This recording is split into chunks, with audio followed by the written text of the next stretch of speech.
কোনো দুর্নীতির কাছে, কোনো ভয়ের কাছে, কোনো আতঙ্কের কাছে আমরা মাথা নত করব না।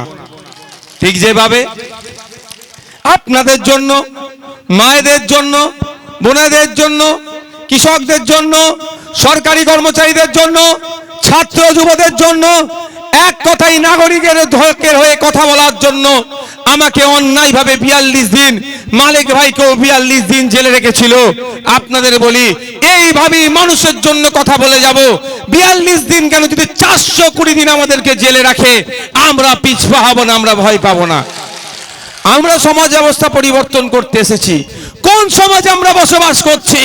আপনি শুধু সন্দেশখালী নয়, রাজ্যের বিভিন্ন জায়গায় এই ধরনের সন্দেশখালী করে রেখেছে এই শাসকের হাইনারা, যেখানে জমি লুট থেকে শুরু করে মানুষের বাক স্বাধীনতাকে কেড়ে নেওয়া থেকে শুরু করে ওখানকার মহিলাদের সাথে কুকর্ম করা থেকে শুরু করে যে সমস্ত অন্যায়গুলো করছে, সুস্থ সমাজের মানুষ এটাকে মেনে নিতে পারে না।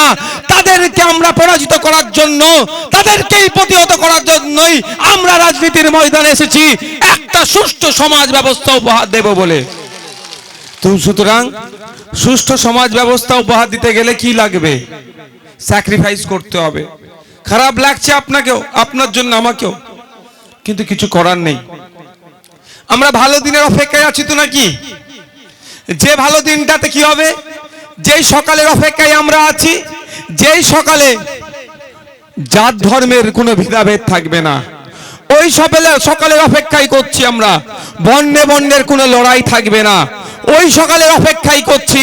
সন্দেশখালীর মা বোনেদের দিকে যারা খারাপ নজরে তাকিয়েছিল, আগামী দিনে বাংলার কোনো মা বোনেদের দিকে না তাকাতে পারে, সেই সকাল আমরা গড়ে তুলব। যারা অন্যায় করলো তাদেরকে বাঘ বলে সম্বোধন করছে, যারা অন্যায় করলো তার কত সুগার আছে তাই নিয়ে মাননীয়ার চিন্তা হচ্ছে। যে বাচ্চাদের মিড ডে মিল থেকে চুরি করেছে, যারা গরিব মানুষের রেশন চুরি করলো, তার নাকি সুগার হয়ে গেছে, মাননীয় খুব চিন্তিত। কিন্তু বাংলায় রন্ধে রন্ধে যে দুর্নীতি ঢুকে গিয়েছে তৃণমূল কংগ্রেসের, সেই দুর্নীতি মুক্ত বাংলা কি করবে মাননীয় একটুও ভাবছেন না। হয়তো তার ভাবার সময় নাই, কিন্তু আমাদেরকে ভাবতে হবে। আমাদের বাংলা সম্প্রীতির বাংলা, ঐক্যের বাংলা, সৌহার্দ্যের বাংলা, এই বাংলা নিয়ে আমাদেরকে ভাবতে হবে, আমাদের বাংলাকে কিভাবে এগিয়ে নিয়ে যাব। তাই বন্ধুগণ, দীর্ঘদিন ধরে আমরা বলে আসছি, আমাদের রাজনৈতিক দলের প্রতিষ্ঠা লগ্ন থেকে, যে আমাদের ক্ষমতা দখল বড় কথা স্বপ্ন নয়, সমাজ ব্যবস্থা পরিবর্তনটাই আমাদের স্বপ্ন। তাই আমরা আমাদের কাজে লেগে আছি। বিভিন্নভাবে বিভিন্ন সময়ে মানুষ কিভাবে উপকৃত হবে তার জন্য আমরা সদা চিন্তিত। মানুষ যেখানে অন্যায় হয়েছে, যেখানেই অনাচার হয়েছে, আইএসএফ সেখানেই পৌঁছেছে। আপনারা জানেন, কদিন আগেই চোপড়াতে বিএসএফ একটা পরীক্ষা খনন করছিল, সেখানে মাটি চাপা পড়ে 4টে শিশুর প্রাণ গিয়েছে। সেটা নিয়ে তৃণমূল কংগ্রেস অনেক রাজনীতি করলো, কিন্তু খোঁজ নিয়ে দেখুন তার পরিবার এখনো হয়তো ক্ষতিপূরণ পায়নি। কিন্তু আমরা, আমাদের রাজ্য নেতৃত্বরা গিয়েছিলেন, তাদের পরিবারের সাথে কথা বলেছি, প্রয়োজনে আমরা তাদেরকে আশ্বস্ত করেছি। আমিও তাদের সাথে ফোনের মাধ্যমে, মোবাইলের মাধ্যমে কথা বলেছি যে প্রয়োজনে তাদের 4 জনের হয়ে আমরা কলকাতা হাইকোর্টে লড়াই করব, আইনি লড়াই করব, তাদেরকে ন্যায় ইনসাফ পাইয়ে দেওয়ার জন্য। আপনারা দেখেছিলেন ওই আপনার চোপড়াতে, ওখানে আমি পৌঁছে গিয়েছিলাম। আমার আদিবাসী সমাজের মা বোন বাপ ভাইদের উপরে, বাচ্চাদের উপরে কিভাবে আক্রমণ নামিয়েছিল তৃণমূলী এই জমি হাঙররা, তৃণমূলের এই দুষ্কৃতীরা। ওখানে ওদের বাড়ি ঘরদর পুড়িয়ে দিয়েছিল, বাচ্চাদের বই পেন খাতা পুড়িয়ে দিয়েছিল, খাবার দাবার যা ছিল চুরি করে নিয়ে চলে গিয়েছিল। তাদের বাড়িতে থাকার মাথার উপরে কোনো ছাদ ছিল না। ওখানে আমি পৌঁছেছিলাম, তারা 2 দিন না খেয়েছিল। ওখানে থেকে আইএসএফ এর পক্ষ থেকে রন্ধনশালা চালু করে তাদেরকে আশ্বস্ত করে দিয়ে এসেছিলাম, যতদিন না পর্যন্ত এই সমস্যা মিটছে আইএসএফ আপনাদের খাবার দায়িত্ব নেবে। এটাই আইএসএফ মনে করে, আইএসএফ চিন্তা ভাবনা এটা। ওনারা আমাদের ভোট দিল না দিল ওটা নিয়ে আমরা ভেঙে পড়ি না। আমাদের কাজ, তারা অত্যাচারিত, তারা বঞ্চিত, তারা লাঞ্ছিত, তাদের পাশে থাকতে হবে। আজকে আপনারা জানেন রক্ত অর্পণ শিবির চলছে। আমরা শুধু বছরে ভোটের সময় আসবে মামা, জ্যাঠা, খালা, মাসি, পিসি, ফুপু, চাচা, চাচি, দাদু ভোটটা দাও, ভোটের পর্ব মিটে যাবে, আর খুঁজে পাওয়া যাবে না, এই পলিটিক্স আমরা করি না। আমরা সারা বছর মানুষের পাশে থাকতে চাই। মানুষের চাওয়া পাওয়া, অভাব অভিযোগগুলো বিধানসভার মধ্যে যেমন বলি, বিধানসভার বাইরেও আমাদের সামর্থ্য অনুযায়ী এই সমস্যা সমাধানের আমরা চেষ্টা করি। তার একটা অঙ্গ হিসাবে রক্ত অর্পণ শিবির আপনারা খোঁজ নিয়ে দেখতে পাবেন।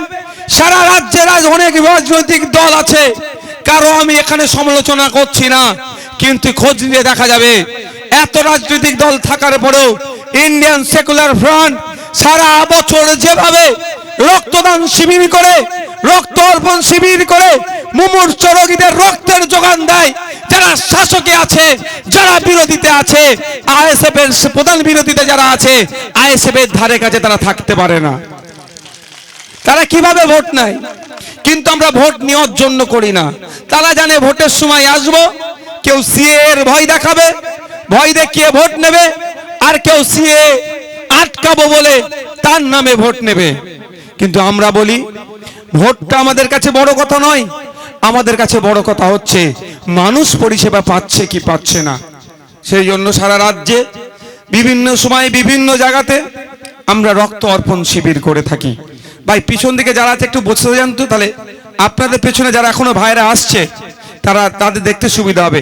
আর এই দিকে যারা আছেন আপনাদের অনুরোধ করবো এই দিকে চলে আসুন, সেরে চলে আসুন।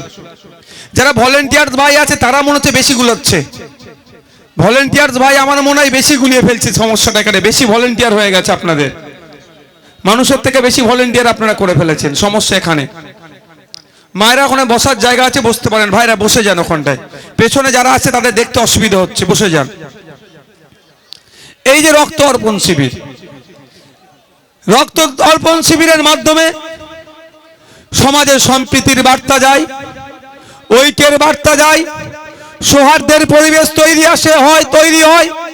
বিভিন্ন জাত ধর্ম বর্ণ নির্বিশেষে মানুষের যে সময় রক্তের প্রয়োজন হয়, সেই রক্তের অর্পণের মাধ্যমে, শিবিরের মাধ্যমে আমরা কিছুটা হলো তাদেরকে যোগান দিই। অপদার্থ কেন্দ্রের বিজেপি সরকার আর অপদার্থ রাজ্যের তৃণমূলের সরকার সম্পূর্ণরূপে ব্যর্থ হয়েছে। না দেশের নিরিখে না রাজ্যের নিরিখে যে অর্থে রক্তের প্রয়োজন আছে সেই অর্থে রক্তের যোগান হয় না। কিন্তু এই রক্তের যাতে যোগান ঠিকঠাক হয়, সরকারের পলিসি নিয়ে আসা দরকার। সরকার পলিসি নিয়ে আসেনি। আমরা যারা বিরোধী দলে আছি, অনেক এনজিওর মাধ্যমে আমরা যারা রক্তের ক্রাইসিস, রক্তের ঘাটতি মেটানোর চেষ্টা করি, অপদার্থ রাজ্য সরকার তৃণমূলের এই শুধু প্রতিহিংসা পরায়ণের কারণে আমাদের রক্তদান শিবিরগুলো বিভিন্ন জায়গায় বিভিন্নভাবে হ্যাম্পার করার চেষ্টা করে। আমি আপনাদের বলে রাখি, রক্তের যেমন জাত হয় না, রক্তের যেমন ধর্ম হয় না, রক্তের যেমন বর্ণ হয় না, ঠিক রক্তের রাজনীতির রঙও আমরা রাখতে দেব না।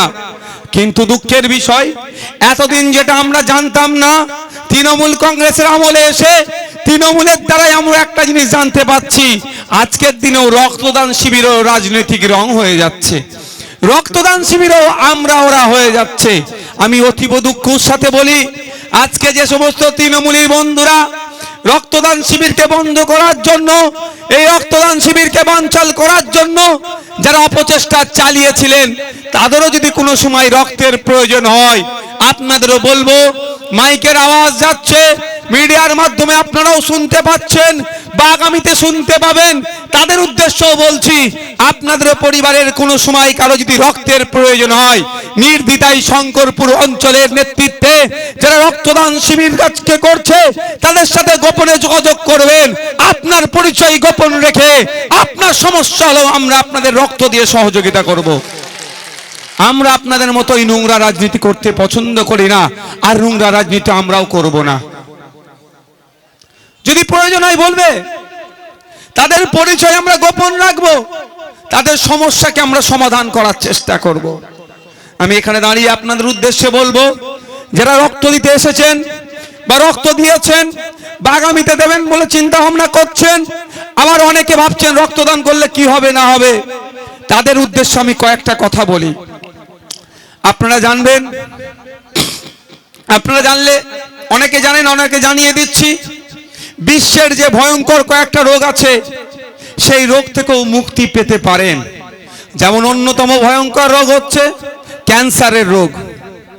জানেন তো, এখন একটা সময় ছিল বাড়ি মানে অমুক এলাকাতে জেলায় একটা দুটো লোকের ক্যান্সার হয়েছে জানতে পারতাম, তারপরে কি দেখলাম অমুক ব্লকের অমুক জনের ক্যান্সার হয়েছে, এখন দেখুন পাড়াতে পাড়াতে ক্যান্সার ঢুকে যাচ্ছে।